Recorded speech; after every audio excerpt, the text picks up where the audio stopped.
వాక్యాన్ని ధ్యానం చేద్దాం. చూడండి, మత్తయి శుభవార్త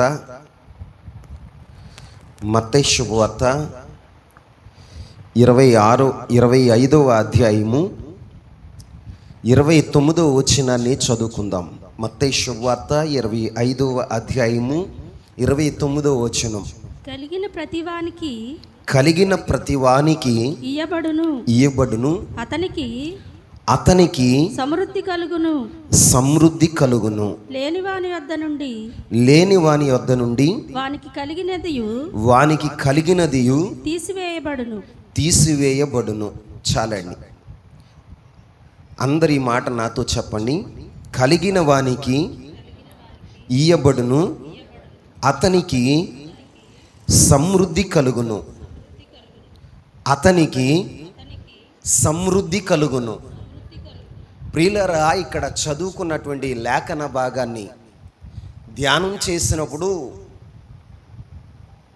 యేసుక్రీస్తు ప్రభువారు ఉపమానం చెప్తూ పరలోక రాజ్యమును గురించి ఆయన మాట్లాడుతూ ఉన్నాడు. ఆయన మాట్లాడుతూ ఏమని చెప్తున్నాడో తెలుసా? కలిగిన వానికి ఇయ్యబడును, అతనికి సమృద్ధి కలుగును. ఏం కలుగుతుందట? దేవుడు ఎవరికైతే ఇస్తాడో వారి జీవితాల్లో సమృద్ధి కలుగుతుంది. ఏం కలుగుతుంది? సమృద్ధి కలుగుతుంది. ఇక్కడ ఇద్దరు వ్యక్తులు ఉన్నారు. ఒకరు సమృద్ధి కలిగిన వారు, మరి ఒకడు లేనివాడు. చెప్పండి, లేనివాడు. లేనివాని దగ్గర ఏం చేయబడిందయ్యా అంటే తనకి కలిగినది కూడా తీసివేయబడింది. తనకి కలిగినది కూడా తీసివేయబడింది. కలిగిన వానికి ఇయ్యబడును. అది ఎంతగానయ్యంటే సమృద్ధి కలిగినంతగా. ఆమేన్. ఇక్కడ ఇద్దరు వ్యక్తులు ఉన్నారు. ఒక వ్యక్తి ఏమో సమృద్ధి కలిగిన వ్యక్తి, ఒక వ్యక్తి ఏమో లేనివాడు. ఏంటండి? లేనివాని దగ్గర ఏం జరిగిందో తెలుసా? లేనివాని దగ్గర తీసివేయబడినంట. వాని దగ్గర దేవుడు అన్యాయస్తుడా?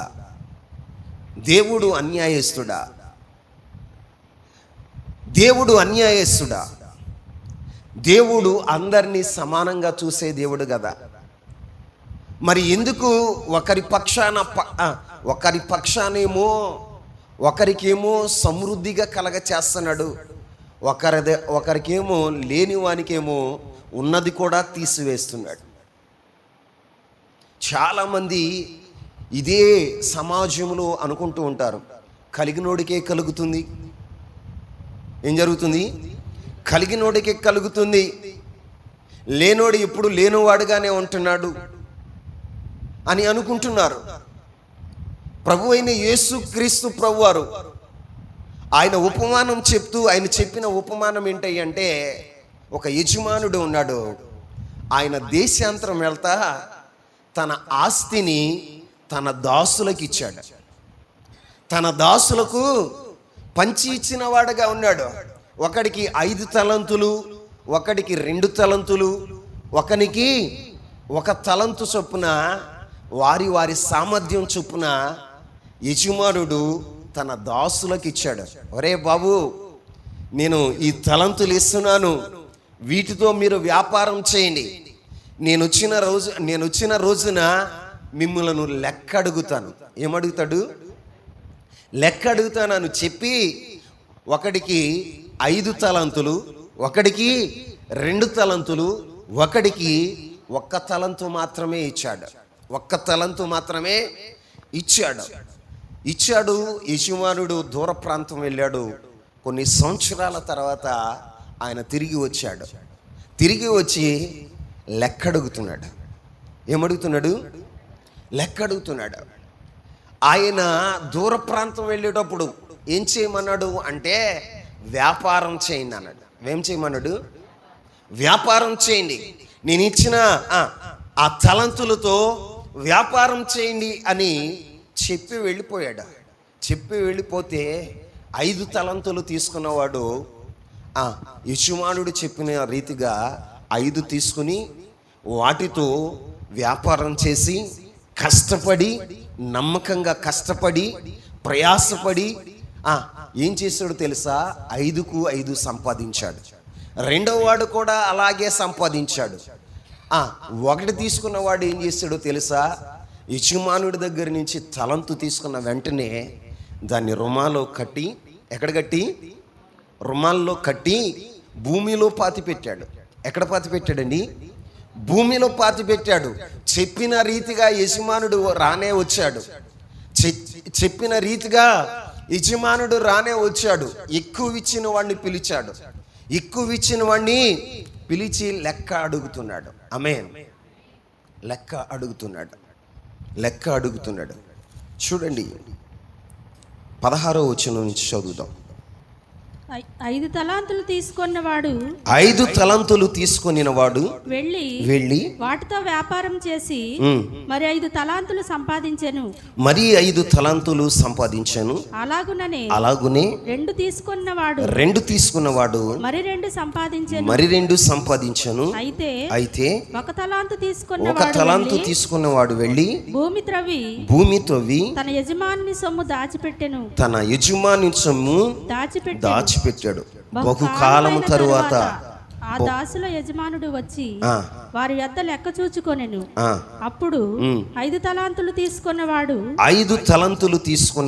మరి 5 తలాంతులు తెచ్చి అయ్యా నీవు నాకు 5 తలాంతులు అప్పగించితివే అవియుగాక మరి 5 తలాంతులు సంపాదించినని చెప్పెను. అతని యజమానుడు బలా నమ్మకమైన మంచి దాసుడా, నీవు ఈ కొంచెములో నమ్మకముగా ఉంటివి, నిన్ను అనేకమైన వాటి మీద నియమించెదను. యజమానుని సంతోషములో పాలు పొందుమని అతనితో చెప్పాను. ఇక్కడ చూడండి, యజమానుడు బహుకాలమైన తర్వాత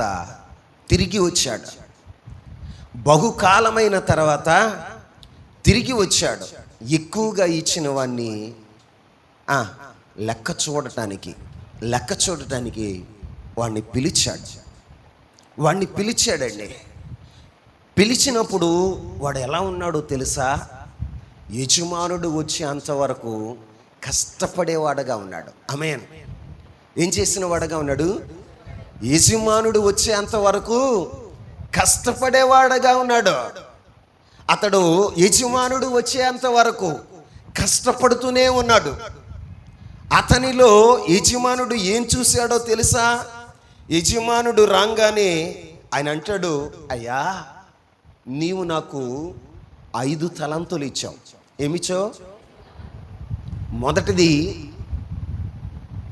మొదటిది ఇతడు ఏం చేశాడో తెలుసా? యజమానుడు వచ్చేంత వరకు కష్టపడ్డాడు. ఎప్పుడు వరకు? యజమానుడు వచ్చేంత వరకు కష్టపడ్డాడు. రెండవది, నీవు నాకు 5 తలాంతులు ఇచ్చావు. ఏమంటున్నాడండి? చెప్పాలి. ఇచ్చింది ఎవరో గుర్తుంచుకున్నాడు. అర్థమవుతుందా? ఇచ్చినది ఎవరో గుర్తుంచుకున్నాడు. అమ్మా ఇటు చూడండి, చిన్నపిల్లలంక చూడమా, నా వైపు చూడండి. ఇచ్చినది ఎవరో గుర్తుంచుకుని కృతజ్ఞత కలిగిన వాడుగా ఉన్నాడు. ఎలా ఉన్నాడు? కృతజ్ఞత కలిగిన వాడుగా ఉన్నాడు. అందుకే చెప్తున్నాడు, అయ్యా నువ్వు వెళ్ళేటప్పుడు నాకు 5 తలాంతులు నీవు ఇచ్చావు. ఏమంటున్నాడండి? 5 తలాంతులు నీవు నాకు ఇచ్చావు అని చెప్తున్నాడు. దేవుని పిల్లలుగా వాక్యం ఇచ్చున్న మన జీవితాల్లో ఎందుకు మన దగ్గర నుంచి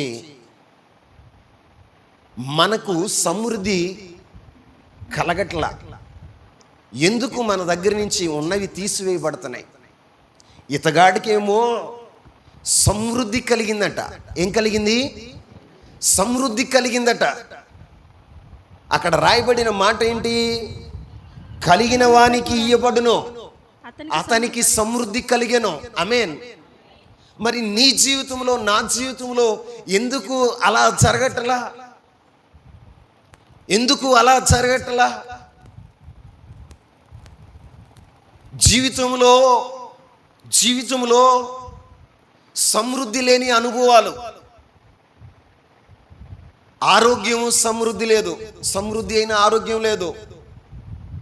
కుటుంబంలో సమృద్ధిగా సంతోషం లేదు, సమృద్ధిగా బలం లేదు,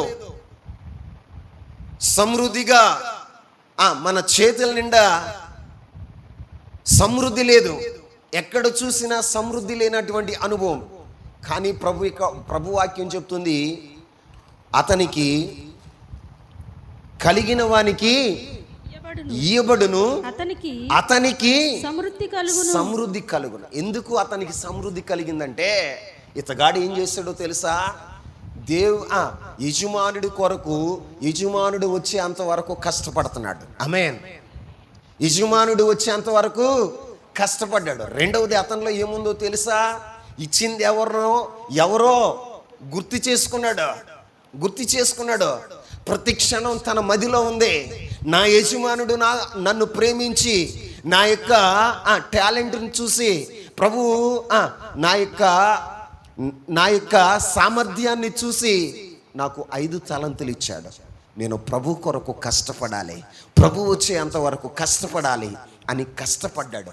కష్టపడటమే కాదు, ఇచ్చింది ఎవరో జ్ఞాపకం చేసుకుంటున్నాడు, జ్ఞాపకం ఉంచుకున్నాడు. ఈ రోజున ఒక మాట మిమ్మల్ని అడగనా సూటిగా, ఈ జీవితాన్ని ఇచ్చింది ఎవరో నువ్వు జ్ఞాపకం చేసుకుంటున్నావా? నీకు ఆరోగ్యం ఇచ్చింది ఎవరో, నీకు కుటుంబాన్ని ఇచ్చింది ఎవరో, నీకు ఐశ్వర్యాన్ని ఇచ్చింది ఎవరో, నీకు సంపదనిచ్చింది ఎవరో, నీకు మంచి భార్యని ఇచ్చింది ఎవరో, నీకు మంచి భర్తను ఇచ్చింది ఎవరో, నీకు సంతానాన్ని ఇచ్చింది ఎవరో, నీకు పరిచర్యను అప్పగించింది ఎవరో, ఈ వాక్యం వింటున్న నీ జీవితంలో నీకు కలిగి ఉన్న దాన్ని ఇచ్చింది ఎవరో, నీకు జ్ఞాపకం ఉందా?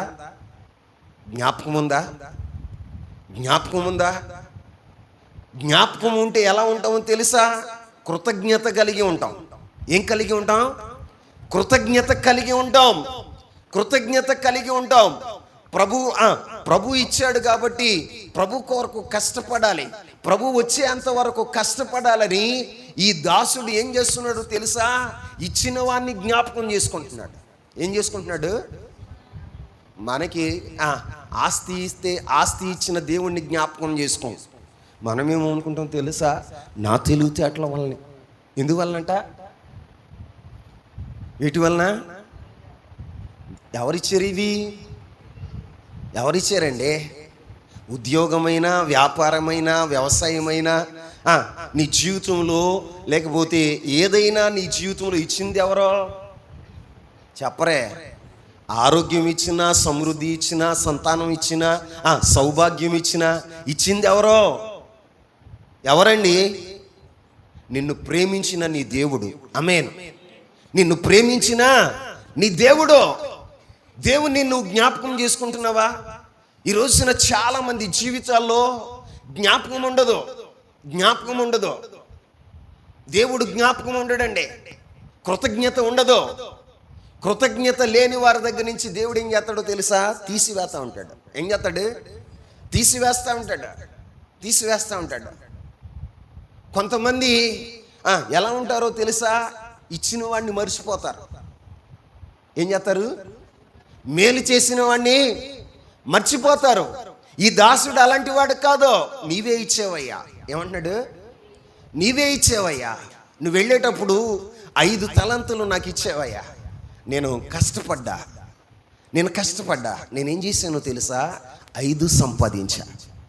ఏం సంపాదించా? ఆయనలో ఏముందో తెలుసా? యథార్థత ఉంది. ఏముంది చెప్పరా? యథార్థత ఉంది. ఆయన ఎంత సంపాదించాడో యథార్థంగా చెప్తున్నాడు. 2 తలంతులు ఇంట్లో పెట్టేసుకుని 3 తలంతులు తెచ్చి, అయ్యా నువ్వు వెళ్ళేటప్పుడు 5 ఇచ్చో, 5కి 3 సంపాదించా, ఇదిగో మొత్తం 8 అనొచ్చుగా. ఆయన ఏం చెప్పాడు తెలుసా? 5 సంపాదించానయ్యా. ఎన్ని సంపాదించా? 5కు 5 సంపాదించానయ్యా, మొత్తం ఇగో 10 అని యజమానుడి చేతిలో పెట్టాడు. ఎవరి చేతిలో పెట్టాడు చెప్పాలి? అతనిలో ఏం చూశాడు యజమానుడు? పని చేసే తత్వాన్ని చూశాడు. రెండోది, ఇచ్చిన వాడిని మనసులో పెట్టుకుని జ్ఞాపకం చేసుకుని కృతజ్ఞత కలిగి ఉండటాన్ని ఆయన చూశాడు. మూడోది ఏం చూశాడో తెలుసా? యథార్థతను చూశాడు. ఏం చూశాడు? యథార్థతను చూశాడు. యథార్థతను చూశాడు. మన జీవితంలో యథార్థత ఉంటుందా? యథార్థత లేదు కాబట్టి మన కుటుంబాలు వర్ధిల్లట్లా. కానీ బైబిల్లో ఏం రాయబడి ఉందో తెలుసా? చూడండి, సామెతల గ్రంథం 14వ అధ్యాయం. సామెతల గ్రంథం 14వ అధ్యాయం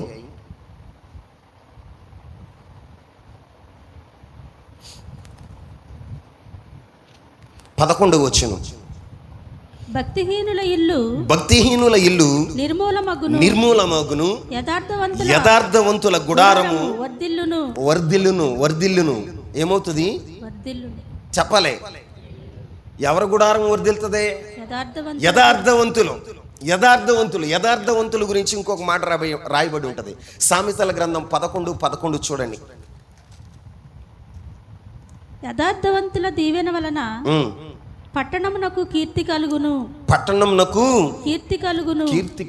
చూడండి, ఇతడు ఎలాంటి వాడో తెలుసా? యథార్థవంతుడు. ఎలాంటి వాడండి? దాచుకున్నవాడు కాదు, దోసుకోవాలన్న మనసు కలిగిన వాడు కాదు. ఇతని హృదయం ఎలాంటిదో తెలుసా? యథార్థవంతుడు. యథార్థమైనటువంటి హృదయం కలిగిన వాడు. యథార్థవంతుల గుడారం ఏమవుతుందో తెలుసా? వర్ధిల్లుతుంది. ఏమవుతుందండి? వర్ధిల్లుతుంది. యథార్థవంతుల గుడారము వర్ధిల్లుతుంది. ఇతని జీవితంలో ఇతగాడు సమృద్ధి కలిగి ఉండటానికి కారణం ఏంటయ్యా అంటే, యజమానుడు ఏం చూశాడో తెలుసా? యథార్థతను చూశాడు. ఏం చూశాడు? యథార్థతను చూశాడు. అంతేకాదు, ఆయన జీవితంలో ఏముందో తెలుసా? నమ్మకత్వం ఉంది. ఏముందండి చెప్పండి? నమ్మకత్వం ఉంది. కొంచెం దానిలోనే నమ్మకంగా ఉన్నాడట. అందుకనే యజమానుడు ఏమన్నాడో తెలుసా? బలా నమ్మకమైన మంచి దాసుడా.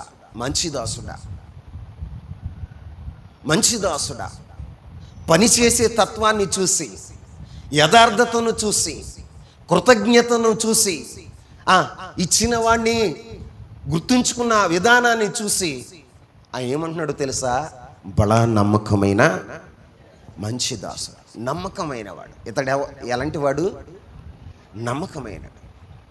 అందుకని నా యొక్క సంతోషంలో నువ్వు పాలు పొందు.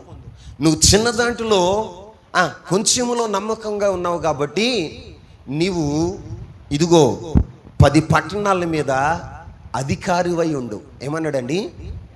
అధికారివై ఉండు అని చెప్పి తన సంతోషంలో పాలు పంపులు పొందమన్నాడు. రెండవ వాడిని పిలిచాడు. అతగాడు కూడా ఏమన్నాడు తెలుసా?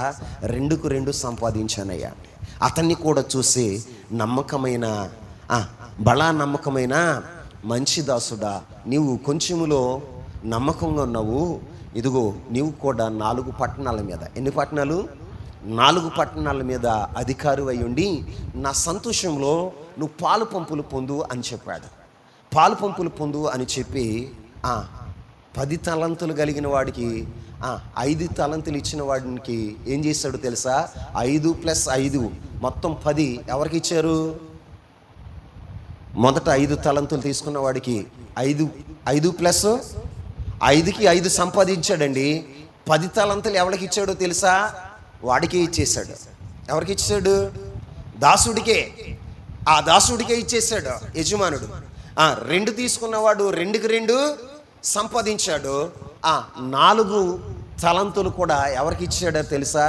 2 తీసుకున్నటువంటి దాసునికి 4 తలంతులు ఇచ్చేశాడు. 4 పట్టణాల మీద అధికారులుగా చేశాడు. 1 ఇచ్చిన వాడి దగ్గరికి వెళ్ళాడు. ఎక్కడికి? చెప్పండి. 1 ఇచ్చిన వాని దగ్గరికి వెళ్ళాడు.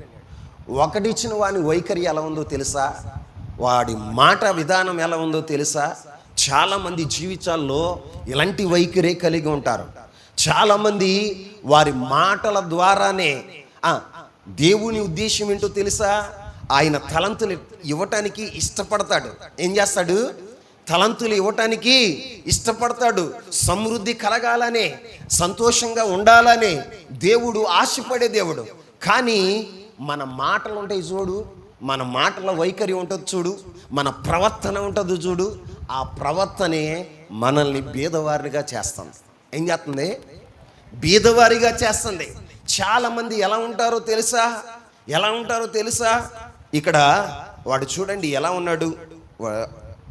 తరువాత ఒక తలాంతు తీసుకున్నవాడు వచ్చి, అయ్యా అయ్యా నీవు విత్తని చోట కోయివాడవును, నీవు విత్తని చోట కోయివాడవును. ఎలా అంటాడంట? విత్తని చోట కోయివాడు, విత్తని చోట కోయివాడు, కోయివాడు అని, చల్లని చోట చల్లని చోట పంట కూర్చుకుని వాడు, పంట కూర్చుకుని వాడు అయినా, కఠినుడు అని కఠినుడు అని నేను ఎరుగుదును. యజమానుని ఏమంటున్నాడు తెలుసా? యజమానుని ఏమంటున్నాడు? నువ్వు కఠినుడు ఏమంటున్నాడు? యజమానుని ఏమంటున్నాడు? కఠినుడు అంటున్నాడు. ఈ రోజున యజమానుడితో మాట్లాడేటప్పుడు ఎలా ఉండాలి? ఎలా ఉండాలి? భయభక్తులు కలిగి మాట్లాడాలి. ఎలా ఉండాలి? భయభక్తులు కలిగి మాట్లాడాలి. కానీ ఇతని వైఖరి ఎలా ఉందో తెలుసా? యజమానుడితో మాట్లాడుతున్నప్పుడు ఎలా మాట్లాడుతున్నాడో తెలుసా? భయం లేకుండా మాట్లాడుతున్నాడు. ఏం లేకుండా మాట్లాడుతున్నాడు? భయం లేకుండా మాట్లాడుతున్నాడు. యజమానుని ఏమంటున్నాడో తెలుసా? కఠినుడు. ఏమంటున్నాడండి? కఠినుడు. నీవు కఠినుడు అన్న సంగతి నాకు తెలుసు. విత్తని చోట కోయివాడు అని, చల్లని చోట కూర్చువాడు అని నాకు తెలుసు. యజమానుడితో అలా మాట్లాడవచ్చా? చెప్పండి. నీకు ఇచ్చిన వాడితో నువ్వు మాట్లాడే విధానం అదా? అదా? చెప్పండి, చెప్పండి. ఇక్కడ ఎలా మాట్లాడుతున్నాడో తెలుసా? మాటల వైఖరి ఎలా ఉందో తెలుసా? అసలు కఠినంగా మాట్లాడుతున్నాడు. ఎలా మాట్లాడుతున్నాడండి? నొప్పించేటట్టుగా మాట్లాడుతున్నాడు. యజమానుడేమో అరే నువ్వు బాగుపడరా, నువ్వు బాగుపడరా, నువ్వు అభివృద్ధిలోనికి రారా, నువ్వు క్షేమంగా ఉండరా అని యజమానుడు ఏం చేశాడో తెలుసా? వాడికి తలంతు ఇచ్చాడు. తలంతు అంటే 3,600 రూపాయలు. ఎంత? 3,600 రూపాయలు ఇచ్చాడు. అరే నువ్వు వడ్డీ నువ్వు వ్యాపారం చేసి దీంతో నువ్వు సంపాదించుకో. ఏమని చెప్పాడు? సంపాదించుకోమని యజమానుడు ఇస్తే, యజమానుడిని ఏమంటున్నాడు తెలుసా? ఇతడు ఏం చేస్తున్నాడు తెలుసా? యజమానుడితో మాట్లాడేటప్పుడు కఠినంగా మాట్లాడుతున్నాడు. ఎలా మాట్లాడుతున్నాడు? కఠినంగా మాట్లాడుతున్నాడు. కఠినంగా మాట్లాడు. ఇంకెలా ఉన్నాడు తెలుసా? ఇతని వైఖరి ఎలా ఉందో తెలుసా? ఇతని వైఖరి ఎలా ఉందంటే యజమానుడిగా గుర్తించట్లా. ఎలా గుర్తించట్లా? చెప్పాలి. మనం కూడా దేవుని సన్నిధిలో ఉండి దేవుని సన్నిధిలోనే ఉంటాం. దేవునితో మాట్లాడేటప్పుడు మన వైఖరి ఎలా ఉంటుంది? దేవునితో మాట్లాడేటప్పుడు ఎలా ఉంటారో తెలుసా? కొంతమంది దేవుడు ఏం చేశాడండి మా జీవితంలో, దేవుడు ఏం చేశాడు మా జీవితంలో, మాకన్నీ కష్టాలే, మాకన్నీ శ్రమలే, దేవుడు ఏం చేశాడు అంటాడు. మరలా దేవుని సన్నిధిలో ఎలా ఉంటారో తెలుసా? వారి వైఖరి ఎలా ఉంటుందో తెలుసా? దేవుని సన్నిధిలో దేవునిగా గుర్తించరు. ఎలా గుర్తించరు?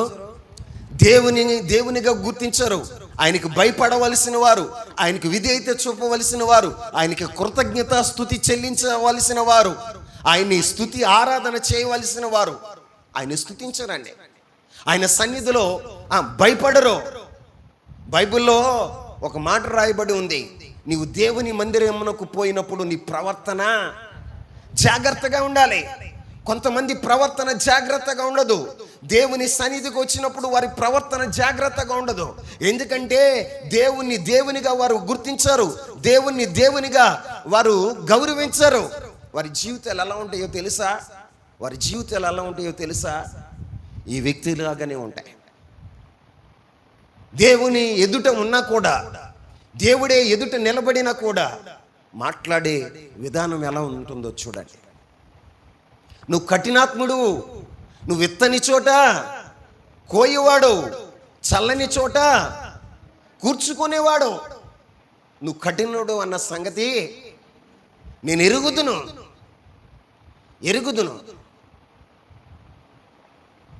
బాధించే మాటలు, నొప్పించే మాటలు.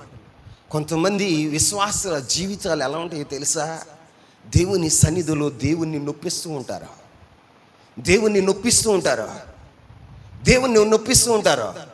దేవుని సన్నిధిలో ఉంటారు కానీ దేవుని దేవునిగా గుర్తించరు. ఆయనకి రావాల్సిన ఘనతను ఇవ్వరు, వారి జీవితంలో ఇవ్వాల్సిన ఘనత ఇవ్వరు, ఆయనకి ఇవ్వాల్సిన ప్రాధాన్యత ఇవ్వరు. లోకస్తులకి ఇచ్చిన ప్రాధాన్యత, బంధువులకి ఇచ్చిన ప్రాధాన్యత, శరీరానికి ఇచ్చిన ప్రాధాన్యత దేవునికి ఎవరు? నీ వైఖరిని బట్టే దేవుడు నీకు ఉంచాలా తీసేయాలా అని డిసైడ్ చేస్తాడు. ఏం చేస్తాడు? డిసైడ్ చేస్తాడా? దేవుడు అన్యాయస్తుడు కాదు. ఎందుకంటే మన వైఖరి, దేవుని ఎదుట మన వైఖరి ఎలా ఉందో దానిని బట్టి దేవుడు నీకు ఇవ్వాలా తీసేయాలా అనేది నిర్ణయించేవాడుగా ఉంటాడు.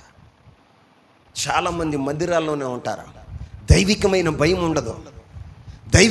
భయం ఉండదు. విచ్చలవిడిగా తిరిగేస్తారు, విచ్చలవిడిగా వారికి ఇష్టం వచ్చినట్లుగా ప్రవర్తిస్తారు, ఇష్టం వచ్చినట్లుగా మాట్లాడతారు. దేవుని సన్నిధిలోనే ఉంటారు, అజాగ్రత్తగా కూర్చుంటారు, అనాలోచనగా కూర్చుంటారు. దేవుని మాటల మీద లక్ష్యం ఉంచరు. ఇంకేం చేశాడు తెలుసా? ఇతగాడు ఏం చేశాడు అనుకున్నావు? ఏం చేశాడు? ప్రభు ఇచ్చినటువంటి తలంతుని భూమిలో దాచిపెట్టి తిని ఏం చేశాడట? చెప్పాలి. భూమిలో దాచిపెట్టి. ఎవరన్నా నీకు కేక్ ఇచ్చారనుకో, నాకు ఇచ్చారనుకో, నాకు షుగర్ ఉంది, ఏముంది? షుగర్ ఉంది, తింటే షుగర్ పెరుగుతుంది. ఇప్పుడు కేక్ ఇచ్చారు, చేతిలో పట్టుకున్నా, వాళ్ళు సూతంగా నేలకేసి కొడతానా? మాట్లాడరే? ఎంత షుగర్ ఉన్నా ఇచ్చిన కేక్ని తిరస్కరిస్తానా? చెప్పండి. నేను తినకపోతే దాన్ని పట్టుకుని పక్కంటి వాళ్ళ చేతుల్లో, ఎవరి చేతిలో వాళ్ళ చేతిలో పెడతా. అవునా కదా? ఇతగాడు అలా చేయలా. ఏం చేశాడు తెలుసా? దేవుడిచ్చిన తలంతిని నేలకేసి కొట్టాడు. ఏం చేశాడండి? భూమిలో పాతి పెట్టాడండి. ఏం పాతి పెట్టాడు? భూమిలో పాతి పెట్టాడు. దాని విలువ తెలీదు. చాలామంది జీవితాల్లో ఇలాగే ఉంటారు. ఎలాగో తెలుసా? ఎలాగంటే ఏశావులాగా. దేవుడు ఏశావుని ప్రేమించి జాస్తత్వాన్ని ఇచ్చాడు. ఏమిచ్చాడు? జాస్తత్వాన్ని ఇచ్చాడు. ఏశావు ఏం చేశాడో తెలుసా? ఆ జాస్తత్వాన్ని ఒక్క పూట కూటి కోసం అమ్మివేసుకున్నాడు. ఏం చేశాడు? అమ్మివేసాడు. ఏం చేశాడు తెలుసా? నాకొద్దు అని నేలన పడవేశాడు. ఈరోజున నీ జీవితంతో కూడా ఎలా ఉందో తెలుసా? దేవుని సన్నిధికి వచ్చిన నీ జీవితంలో కూడా నువ్వేం చేస్తున్నావో తెలుసా? ఇతగాడు చేసినట్లుగానే దేవుడు ఇచ్చిన దాన్ని నువ్వేం చేస్తున్నావు తెలుసా? నేలకేసి కొడుతున్నావు, నేలను పారేస్తున్నావు. దేవుడిచ్చిన తలంతును నేలను పారేస్తున్నావు. వాక్యం ఇస్తుండా, దాన్ని నేలను పాడేస్తున్నావు. నీకు సమృద్ధి ఇస్తున్నాడా, నేలను పారేస్తున్నావు. నేలను పారేయట్లా. ఈ రోజున చాలామంది చూడండి, దేవుడిచ్చిన వాటిని ఎక్కడ పడేస్తున్నారండి? ఇతడు ఎక్కడ పెట్టాడు? భూమిలో పెట్టాడు. ఎక్కడ పెట్టాడు? భూమిలో పెట్టాడు. అందరూ ఏం చేశారు? 5 ఇచ్చినవాడు 5 ఇచ్చినవాడు ఏం చేశాడు? వెళ్ళి వ్యాపారం చేశాడు. జాగ్రత్తగా వాటితో వ్యాపారం చేసి 5కు 5 సంపాదించాడు. రెండోవాడు ఏం చేశాడు? రెండోవాడు కూడా వెళ్ళి వ్యాపారం చేశాడు. ఏం చేశాడండి? వాటిని ఉపయోగించాడు. ఏం చేశాడండి? వాటిని ఉపయోగించాడు. మరి నీకు దేవుడు తలంతిస్తే ఏం చేస్తున్నావు? నేలకేసి కొడుతున్నావు. ఏం చేస్తున్నావు చెప్పండి. ఇప్పుడు ఒక్కొక్కడికి ఒక్కో రకమైన తలంతి ఇస్తాడు. ఆ తలంతి ఏంటయ్య అంటే పాటలు పాడి తలంతి ఇచ్చాడు. ఏ తలంతు? ఏ తలంతు? ఎప్పుడు రావాలి? ఎప్పుడు రావాలి? గట్టిగా చెప్పండి కొద్దిగా. వినపట్ల. ముందు రావాలా వెనకమాల రావాలా? వెనకమాల వస్తున్నావు అంటే అర్థం ఏంటి? తలంతుని ఏం చేస్తున్నావు తెలుసా? ఏం చేస్తున్నావు? నేలకేసి కొడుతున్నావు. భూమిలో పాతి పెడుతున్నావు.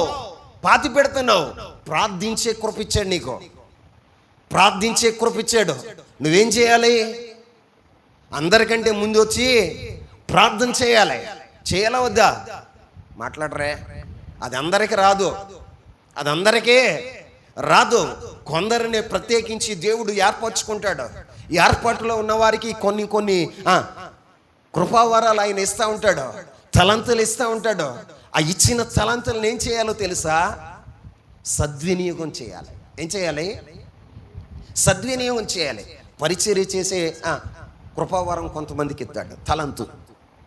వాళ్ళు ఏం చేయాలి చెప్పండి? పరిచర్య చేసేవాళ్ళు ఇప్పుడు రావాలి. అందరూ వచ్చిన తర్వాత ఇవాళ మందిరం ఊడుదాం అనుకున్నాను కానీ ఏమైందంట? నువ్వు మందిరం ఓడవాలనుకున్నప్పుడు పొద్దున్నే లేవాలి. ఎప్పుడు లేవాలి? పొద్దున్నే లేవాలి.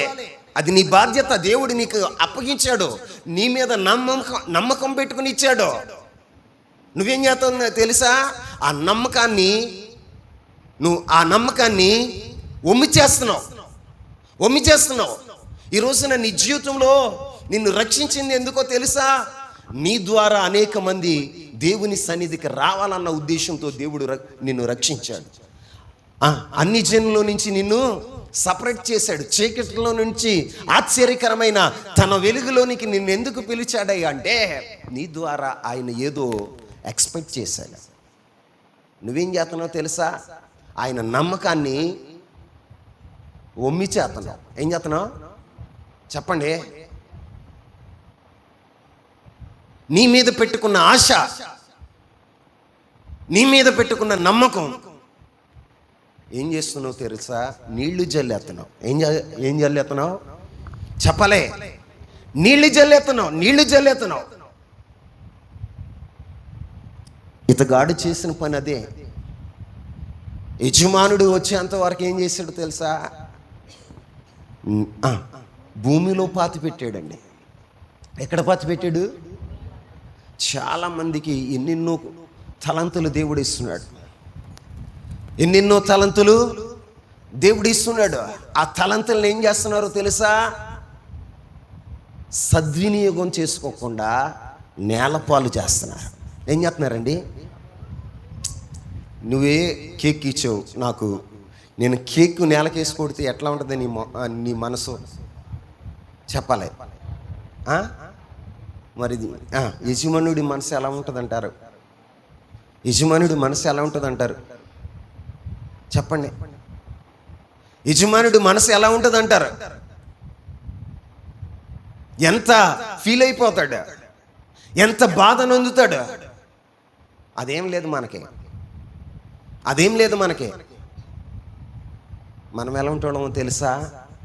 అందుకే యజమానుడు ఏమన్నాడు తెలుసా? సోమరి అయిన చెడ్డ దాసుడా. ఏమన్నాడు చెప్పండి? ఇతడు సోమరోడండి. నేలలో పాతి పెట్టడానికి గల కారణం ఏంటో తెలుసా? సోమరితనం. నీకిచ్చిన తలంతును నువ్వు సరిగా వాడుకోకపోవటానికి కారణం ఏంటంటే నీలో ఉన్న సోమరితనం. ఏంటండి? నీలో ఉన్న సోమరితనం. సోమరితనం వలన జరిగేది ఏంటో తెలుసా? ఉన్నాయి కూడా పోతాయి. ఏమవుతాయి? ఉన్నాయి కూడా పోతాయి. నిజమేనండి. ప్రార్థన తలంతి ఇచ్చాడు. నువ్వు ప్రార్థన చేయకపోతే ప్రార్థనాత్మ ఉంటుందా? చెప్పు. ప్రార్థనాత్మను కోల్పోయావు అంటే ప్రాకారాన్ని కోల్పోయావు, నీ చుట్టూ ఉన్న కంచెను కోల్పోయావు. నీ జీవితంలో ప్రమాదాలకి కారణము నీవే. నీ యొక్క జీవితంలో ఏర్పడుతున్నటువంటి నష్టాలకి కారణం ఎవరో తెలుసా? నీవే. ఈ రోజున కష్టపడేవాడికే దేవుడు ఇస్తాడు. ఆమేన్. కష్టపడేవాడికే దేవుడు ఇస్తాడు. కష్టపడని వాడికి దేవుడేమి ఊరిని ఇవ్వడు. దేవుడి అన్యాయస్తుడు కాదు. దేవుని సన్నిధిలో నువ్వెంత కృతజ్ఞత కలిగి ఉంటున్నావో, ఎంతగా జ్ఞాపకం చేసుకుంటున్నావో, దేవుని కొరకు ఎంతగా కష్టపడుతున్నావో ప్రభు చూస్తాడండి.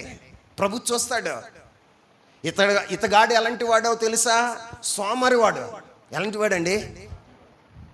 సోమరుడండి. బైబిల్లో రాయబడిన మాట ఏంటో తెలుసా? సోమరి వాని పొలము గుండా వెళుతుండగా ఆ పొలంలో ఏమున్నాయో తెలుసా? ముండ్ల పొదలును గచ్చ పొదలు. ఏముంటాయి? పంట ఉండదు, సమృద్ధి ఉండదు. పంట లేనప్పుడు సమృద్ధి ఉంటుందా? చెప్పరా? అందరూ వ్యవసాయం చేసేటప్పుడు ఏమో తన్ను పట్టుకుని పడుకుంటాడు. ఏం చేస్తాడు? తన్ను పట్టుకుని పడుకుంటాడు. తొలకరి వర్షం కురుస్తున్నప్పుడు తన్ను పట్టుకుని పడుకుంటాడు. అందరూ నాట్లు వేస్తూ ఉంటే మనోడు నిద్రపోతూ ఉంటాడు. అందరూ కోతలు ఉంటే అప్పుడు గట్ల మీద తిరుగుతూ ఉంటాడు. అప్పుడు ఏం మొలుతాయి? చేలోకి వెళ్తే ఏముంటాయండి? జిల్లెడ్డు మొక్కలు, ఏ మొక్కలు? దోలదండ మొక్కలు. ఇంకేం మొలుస్తాయి? గచ్చ పొదలు. ఏ పొదలు? గచ్చ పొదలు. కారణం ఏంటి? సోమరితనం. ఏంటండి? సోమరితనం. ఈ రోజున నీ జీవితంలో కూడా ఉన్నవి పోగొట్టుకోవటానికి కారణం ఏంటో తెలుసా? ఉన్నవి పోగొట్టుకోవటానికి కారణం ఏంటో తెలుసా? నీ సోమరితనం. ఏంటండి? నీ సోమరితనం ఏం చేస్తుందో తెలుసా?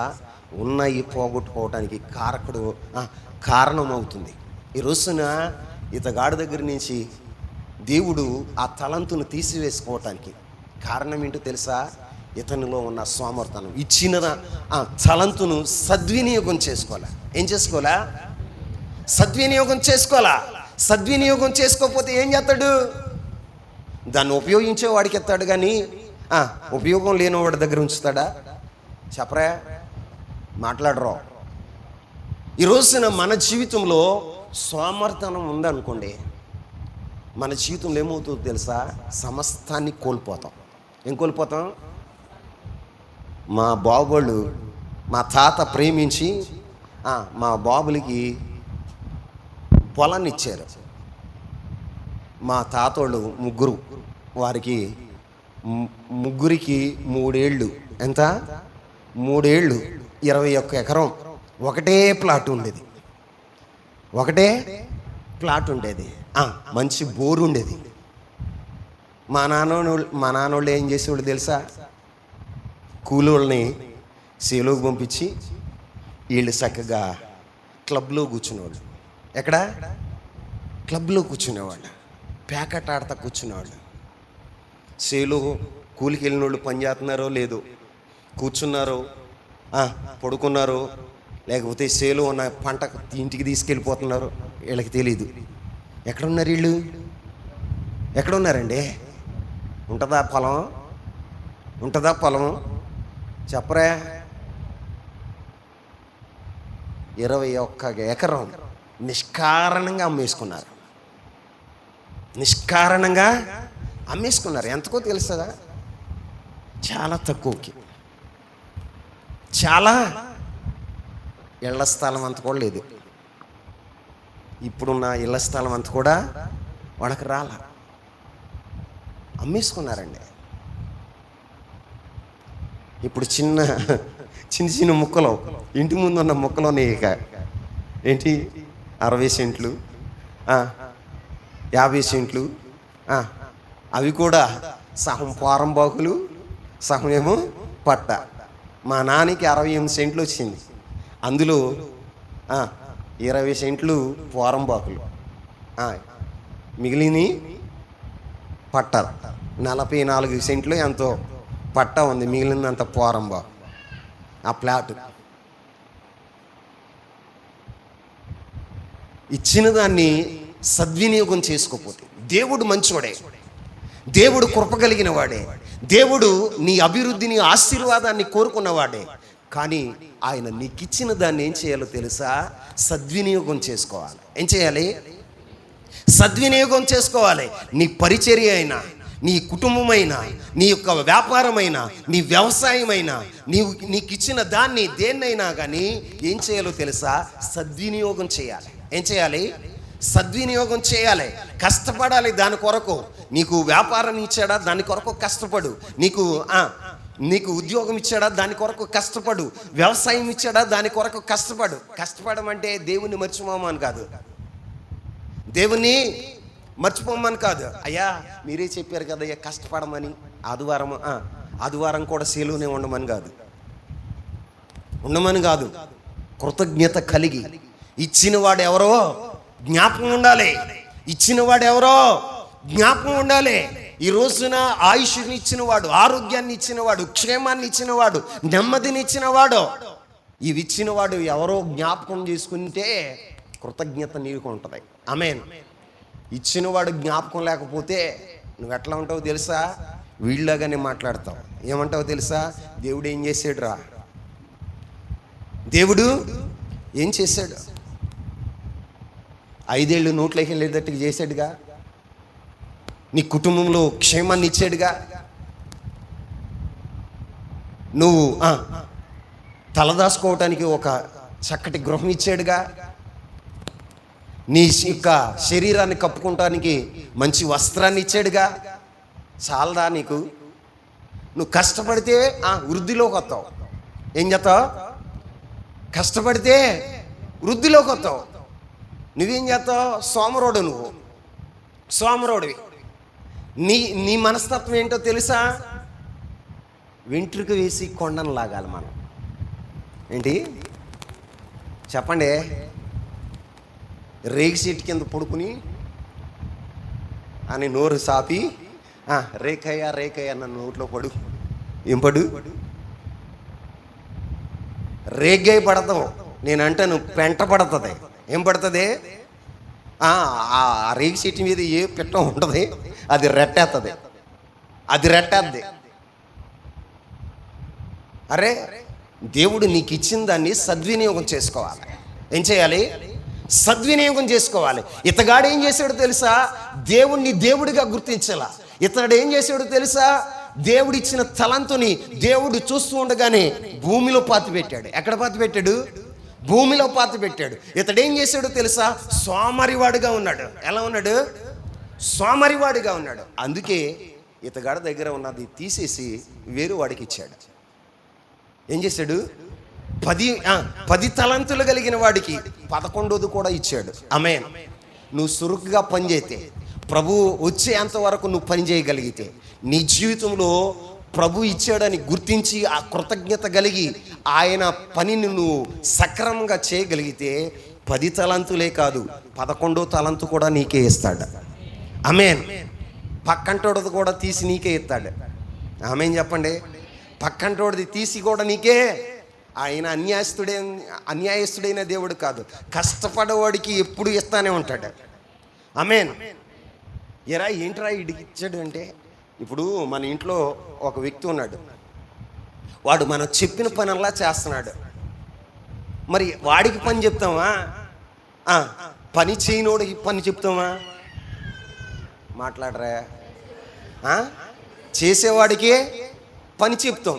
కొంతమంది ఉంటారు, వెళ్తామయ్యా, చేతామయ్యా అంటారు కానీ చేయరు వాళ్ళు. దేవుడు ఏం చేస్తాడో తెలుసా? వాళ్ళకి పని అప్పచెప్పడానికి ఇష్టపడ్డావు. ఆమేన్ చెప్పండి. వారికి తలంతులు ఇవ్వటానికి దేవుడు ఇష్టపడ్డావు. ఇప్పుడు మన ఇంట్లో మనకి పని పని చెప్తే చేసేవాడికి చెప్తామా, చేయనోడికి చెప్తామా? దేవుడు కూడా అంతే. దేవుడు కూడా అంతే. నేను వచ్చేంతవరకు ఎవరు కష్టపడతారో, నేను వచ్చేంతవరకు ఎవరు కష్టపడతారో వారికే వారికే వారికే ఇచ్చేవాడుగా ఉంటాడు. పౌలు అపోస్తుడు ఏమంటాడో తెలుసా? పౌలు అపోస్తుడు ఏమంటాడో తెలుసా? నేను ప్రయాసపడి ఉన్నాను. ఆమేన్. నా పరుగు తుదముట్టించాను. ఏమంటున్నాడండి? తుదముట్టించాను అంటున్నాడు. ఇచ్చిన పనిని సంపూర్తి చేశాడు. ఏం చేశాడండి? సంపూర్తి చేశాడు. అందుకే ఆయన అంటాడు, నాకు నీతి కిరీటం దాచబడి ఉంది. ఏం దాచబడి ఉంది? నీతి కిరీటం దాచబడి ఉంది. ఈ రోజున ఇతడికి ఎందుకు దేవుడు కలిగిన వానికే ఇయ్యబడును, అతనికి సమృద్ధి కలుగును. ఎందుకు కలిగిందట? ఎందుకు సమృద్ధి కలిగిందంటే ఇతడిలో కష్టపడే తత్వం ఉంది. ఆమేన్. చెప్పండి అందరూ. కష్టపడే తత్వం ఉంది. కష్టాన్ని కూడా ఇష్టాన్నిగా మలుచుకుంటాడు అతడు. ఎలా మలుచుకుంటాడు? కష్టాన్ని కూడా ఇష్టంగా మలుచుకుంటాడు. ఇష్టంగా మలుచుకుని అతడు ఏం చేస్తాడో తెలుసా? యజమానుడు వచ్చే అంతవరకు కష్టపడేవాడుగా ఉంటాడు. యజమానిని కొరకు కష్టపడతాడు. ఎవరి కోసం? తన కొరకు కాదు, యజమానుడి కొరకు కష్టపడతాడు. అందుకనే యజమానుడు ఏం చేశాడో తెలుసా? 10 తలంతులు ఇచ్చాడు. 10 తలంతులు ఇచ్చి వీడు బాగా కష్టపడుతున్నాడు అని 11వ తలంతు కూడా ఆ వాడికే ఇచ్చాడు. ఆమేన్. 11వ తలంతు కూడా 1.5 దగ్గర నుంచి ఏం చేశాడు? వాడు కష్టపడలా, వాడు సామర్థ్యంగా ఉన్నాడు, వాడు గౌరవంగా మాట్లాడలా, యజమానిని గుర్తించలా. వాడు ఏం చేశాడో తెలుసా? యజమానిని యజమానుడిగా గుర్తించలా. అలాంటి వాడి దగ్గర నుంచి ఆ తలంతు లాగేసుకొని ఏం చేశాడో తెలుసా? 10 కలిగిన వాడికి ఇచ్చాడు. ఎవరికి ఇచ్చాడండి? నీ జీవితంలో దేవుడు నీకు ఇచ్చినటువంటి సమయాన్నైనా, దేవుడు నీకు ఇచ్చినటువంటి తలంతులనైనా, దేవుడు నీకు ఇచ్చినటువంటి కుటుంబాన్నైనా, దేవుడు నిన్ను ప్రేమించి ఇచ్చిన అధికారమైనా నువ్వు సద్వినియోగం చేసుకోకపోతే, ఇచ్చిన వాడిని జ్ఞాపకం చేసుకోకపోతే, ఇచ్చిన వాని కొరకు నువ్వు పని చేయకపోతే నీ జీవితంలో నీ దగ్గర నుంచి తీసేసుకుంటాడు. ఏం చేస్తాడు? తీసేసుకుంటాడు. ఎవరికి ఇస్తాడయ్యా అంటే 10 తలంతులు కలిగిన వాడికి. ఎవరికండి? మొత్తం ఎన్నో 10 + 1 11 వాని సొంతమైనవి. వాడు ఎలా ఉన్నాడో తెలుసా? సమృద్ధి కలిగి ఉన్నాడు. ఏం కలిగి ఉన్నాడు? సమృద్ధి కలిగి ఉన్నాడు. ఈరోజున నీ జీవితంలో సమృద్ధి లేకపోవటానికి కారణం ఏంటో తెలుసా? దేవుని మందిరంలోనే ఉంటావు. దేవుని మందిరంలోనే ఉంటావు. సమృద్ధి ఎందుకు ఉండట్లా? ఒక మాట చెప్తా. లోకాసు వార్త 15వ అధ్యాయం 17వ వచనం. అయితే బుద్ధి వచ్చినప్పుడు వాడు నా తండ్రి వద్ద ఎంతో మంది కూలివాండ్రకు అన్నము సమృద్ధిగా ఉన్నది, నేనైతే ఇక్కడ ఆకలికి చచ్చిపోతున్నా. నేను లేచి నా తండ్రి వద్దకు వెళ్ళి, తండ్రి నేను పరలోకమునకు విరోధముగాను నీ ఎదుటను పాపము చేసి తిని. చాలండి. ఇక్కడ ఒక వ్యక్తిని గురించి రాయబడి ఉంది. అతడు ఎవరై అంటే చిన్న కుమారుడు. చెప్పండి, చిన్న కుమారుడు. అతడికి బుద్ధి వచ్చిన తర్వాత అతడు అంటున్న మాట ఏంటో తెలుసా? నా తండ్రి ఇంటి దగ్గర ఎంతో మంది కూలివాండ్లకు అన్నము సమృద్ధిగా ఉంది. ఆమేన్. ఎక్కడ? తండ్రి ఇంటిలో. ఎక్కడ? తండ్రి ఇంటిలో సమృద్ధి ఉంది. తండ్రి ఇంటిలో సమృద్ధి ఉంది అంటే నీకు సమృద్ధి లేకపోవటానికి కారణం ఏంటో తెలుసా? అమ్మా, మా ఇంట్లో సమృద్ధి లేదయ్యా, మా ఇంట్లో సమృద్ధి లేదయ్యా అంటే కారణం ఏంటో తెలుసా? నువ్వు తండ్రి ఇంటిని విడిచిపెట్టి ఎక్కడో ఎత్తుక్కుంటున్నావు. తండ్రి ఇచ్చిన దాన్ని లోకంలో ఖర్చు చేస్తున్నావు. ఎక్కడ? లోక స్నేహంతో, లోక సంబంధమైన స్నేహితులతో ఖర్చు చేస్తున్నావు. అందుకే నీ ఇంటిలో ఏమవుతుందో తెలుసా? లేమి కలుగుతుంది. ఏం కలుగుతుంది అంటే కరువు. ఏంటండి? కరువు. చిన్న కుమారుడు సమృద్ధిగా లేకపోవటానికి, తనకు తినటానికి కూడా తిండి లేకపోవటానికి కారణం ఏంటో తెలుసా? తండ్రిని ఇంటిని విడిచి వెళ్ళిపోయాడు. ఎక్కడికి వెళ్ళిపోయాడు? తండ్రి ఇంటిని విడిచి వెళ్ళిపోయాడు. తండ్రిని ఇంటిని విడిచి వెళ్ళిపోతున్నావు అంటే అర్థం ఏంటో తెలుసా? తండ్రి ఆ సహవాసానికి దూరంగా వెళ్ళిపోయావు. తండ్రి ముఖాన్ని చూడటానికి కూడా నువ్వు ఇష్టపడట్లా. మరి దేవుని మందిరానికి రాకపోతే నీ ఇంట్లో ఎక్కడ సమృద్ధి ఉంటుంది? ఏమండి? దేవుని ఇంటికి రాకపోతే దేవుని ఇంటిలో సమృద్ధి ఉన్నాయి. ఏముంది? సమృద్ధి ఉంది. అక్కడ అనేక మంది పనివారు సమృద్ధిగా ఆహారం తింటున్నారంట. ఏం తింటున్నారు? నువ్వేదో లోకంలోకి వెళ్ళిపోయి బిర్యానీలు తినేద్దాం, లోకంలోకి వెళ్ళిపోయి ఏయో తాగేద్దాం. తాగు, తన్ననాలాడు. 4 రోజులకి ఏమవుతుందో తెలుసా? కట్టుకుంటానికి గుడ్డ లేకుండా, తినటానికి తిండి లేకుండా, నివసించటానికి నివాసం లేకుండా పోతుంది. నివాసం లేకుండా పోతుంది. కారణం ఏంటో తెలుసా? తండ్రిని కాదనుకున్నావుగా. ఎవరిని? తమ్ముడా, తండ్రిని కాదనుకుని వ్యసనాలను ప్రేమించి ఈ రోజున నీ వ్యసనాలే నేనేం చేస్తున్నాయో తెలుసా? కరువుకి కారణం. ఈ చిన్న కుమారుడు కరువుతో ఉండటానికి కారణం ఏంటో తెలుసా? దుర్వ్యాపారం చేశాడట. ఏ వ్యాపారం చెప్పండి? దుర్వ్యాపారం చేశాడు. నువ్వు చేస్తున్నది కూడా అదే. తండ్రి ఇంటిని విడిచిపెట్టేసి వెళ్ళిపోయి నీవు దుర్వ్యాపారం చేస్తున్నావు. నీ జీవితంలో ఏం కలుగుతుందో తెలుసా? లేమి. ఏంటండి? లేమి. నీ లేమికి కారణం, నీ కరువుకి కారణం ఏంటో తెలుసా? తండ్రి ఇంటిని నిర్లక్ష్యపరచడం. ఏంటండి? తండ్రి ఇంటిని నిర్లక్ష్యపరచడం. కొంతమంది తండ్రి ఇంటిలోనే ఉంటారు. మరి మందిరంలోనే ఉన్నాం కదయ్యా, మాకెందుకు సమృద్ధి కరువు అయిందయ్యా, మరి మాకెందుకు సమృద్ధికి కరువు అయిందయ్యా అని చాలామంది మనసులో కొట్టుమిట్టాడుతున్న ఆలోచన ఇది. చాలామంది హృదయాల్లో కొట్టుమిట్టాడుతున్న ఆలోచన. ఎందుకు నీ జీవితంలో కరువు వచ్చిందో తెలుసా? నువ్వు ఇంటిలో ఉన్నావు కానీ నువ్వేం చేస్తున్నావు తెలుసా? తండ్రికి ముఖం సాటేసుకుంటున్నావు. ఎవరికే? చెప్పండి. ఇంటిలోనే ఉన్నావు, తండ్రి ముఖాన్ని చూడట్లా. ఇంట్లోనే ఉన్నావు, తండ్రితో సంబంధం లేదు. ఎవరితో సంబంధం లేదు? తండ్రితో సంబంధం లేదు. ఇంటిలోనే ఉన్నావు కానీ తండ్రితో నీకు సత్సంబంధం లేదు. ఇప్పుడు సమృద్ధి ఇచ్చేది ఎవరో? మాట్లాడరే. బైబిల్లో రాయబడిన మాట ఏంటో తెలుసా? మన దేవుడు గుప్పిళ్ళు విప్పి ఏం చేసి? గుప్పిళ్ళు విప్పి ప్రతి జీవి యొక్క కోరికను తృప్తిపరిచేవాడుగా ఉంటాడు. ఏం పరిచేవాడుగా ఉంటాడు?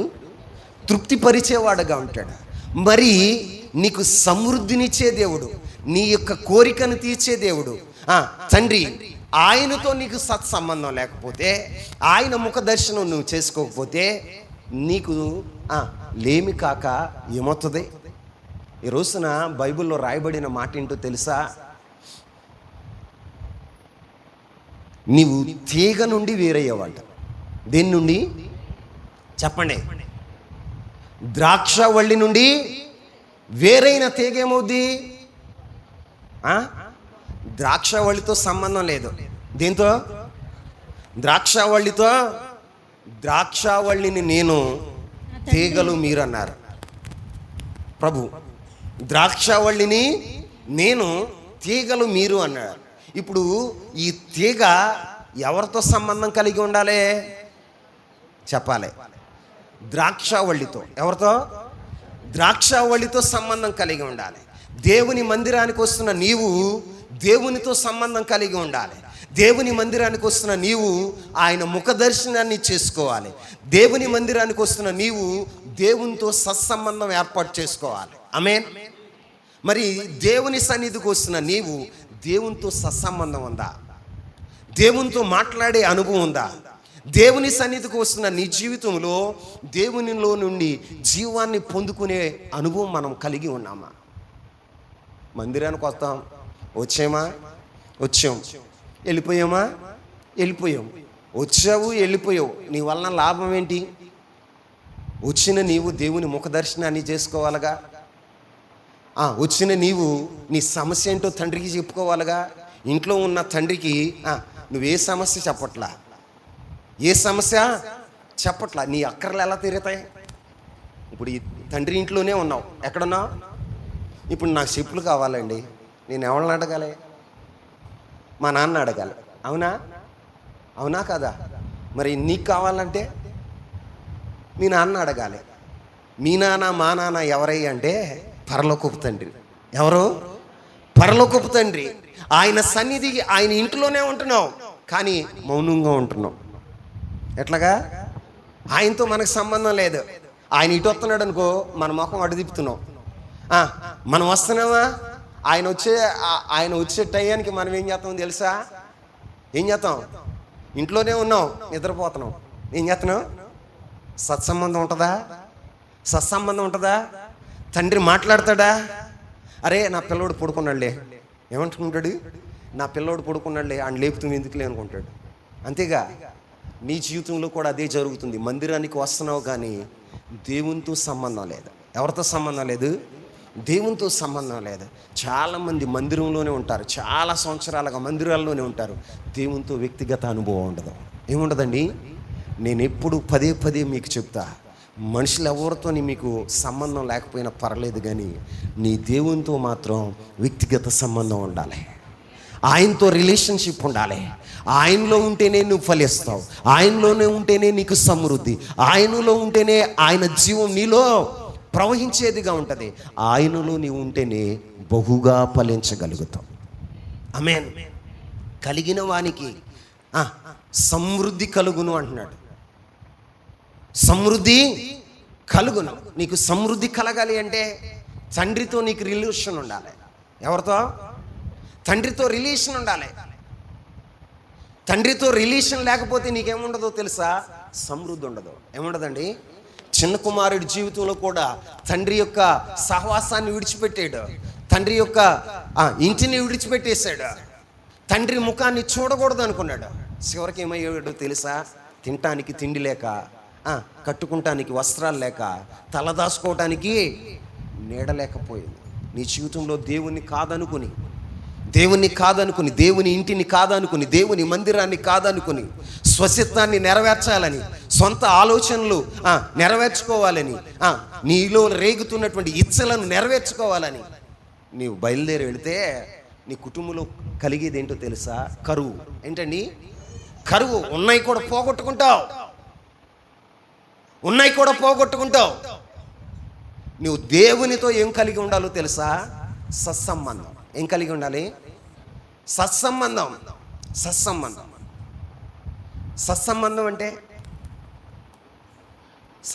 అంటే ఆయనతో వ్యక్తిగత అనుభవం, మాట్లాడే అనుభవం. అంటే మాట్లాడటం అంటే ప్రార్థించే అనుభవం. అందుకే బైబిల్లో ఒక మాట రాయబడింది చూడండి. ఫిలిప్పీలకు రాసిన పత్రిక 1వ అధ్యాయం 20వ వచనం.